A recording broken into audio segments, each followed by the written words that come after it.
Hola público, soy un obrero de la España de finales del siglo XIX que trabaja en una fábrica. Vengo a hablaros de mis condiciones de trabajo. Trabajo a destajo, 15 horas al día. Me pagan fatal, no tengo ni para subsistir con lo que me pagan.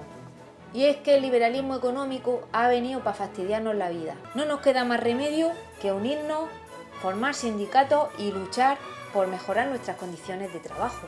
Nuestras casas son una auténtica pocilga, los alquileres están por los aires. Si no hubiera capitalismo, no habría competitividad. Se nos exprime para que los ricos sean más ricos de lo que ya son. Tiene que haber una igualdad social. Tenemos que repartir la riqueza, esto no puede ser. Es una situación muy injusta.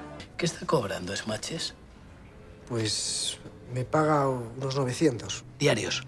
Diarios. No, diarios no. Al mes. Qué barbaridad, qué barbaridad. Salgo yo entre 900, 1000, 1100 diarios.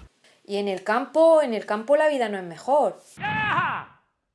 En el campo la gente pasa muchísima hambre también. Hay mujeres que tienen que vender su cabellera para poder darle de comer a sus hijos. La gente prefiere arriesgarse a robar y que los pillen y los metan en la cárcel, porque allí por lo menos pueden comer.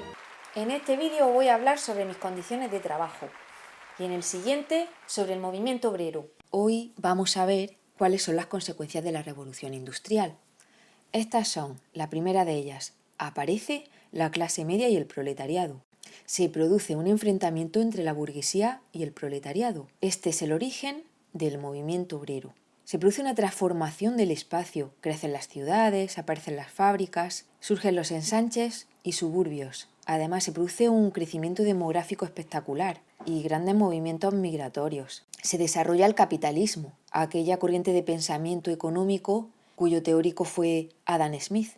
Es el origen y desarrollo de máquinas que ayudan al ser humano y otras que lo destruyen, como el armamento. Todo esto motiva el imperialismo y las guerras mundiales, que veremos más tarde. Además, se producen grandes adelantos en el campo de la ciencia y de la técnica. Hay un crecimiento lineal, infinito, se produce la contaminación del planeta y el calentamiento global, uno de los problemas más grandes a los que nos enfrentamos hoy en día.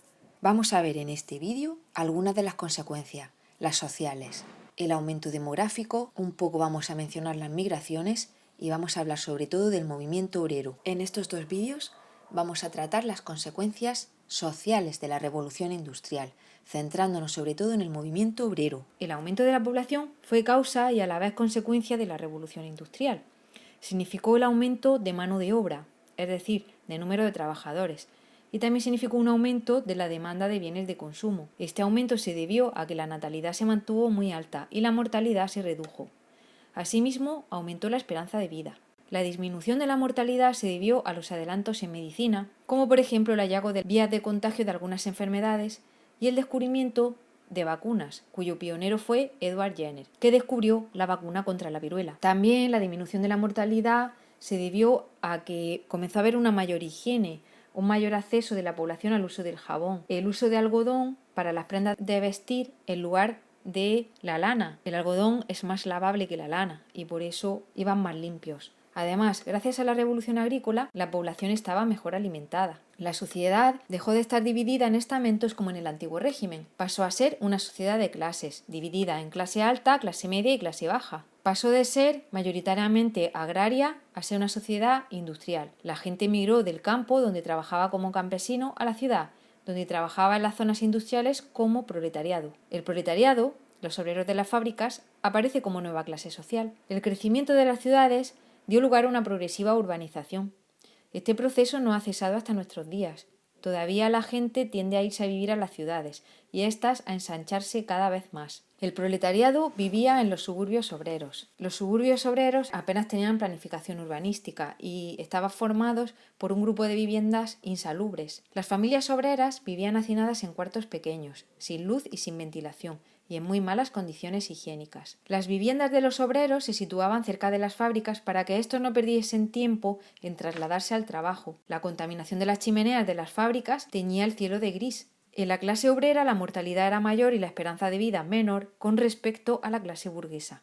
También pertenecía a la clase popular el servicio doméstico, que eran criados o criadas que cobraban un salario muy bajo y que vivían en las buhardillas de las viviendas en las que estaban empleados. Al otro lado de las ciudades, separados por anchos bulevares, estaban los ensanches burgueses, dotados de servicios y comodidades, como por ejemplo el suministro de agua, desagües o iluminación con gas. Las ciudades más dinámicas se queden pequeñas para albergar a la nueva población.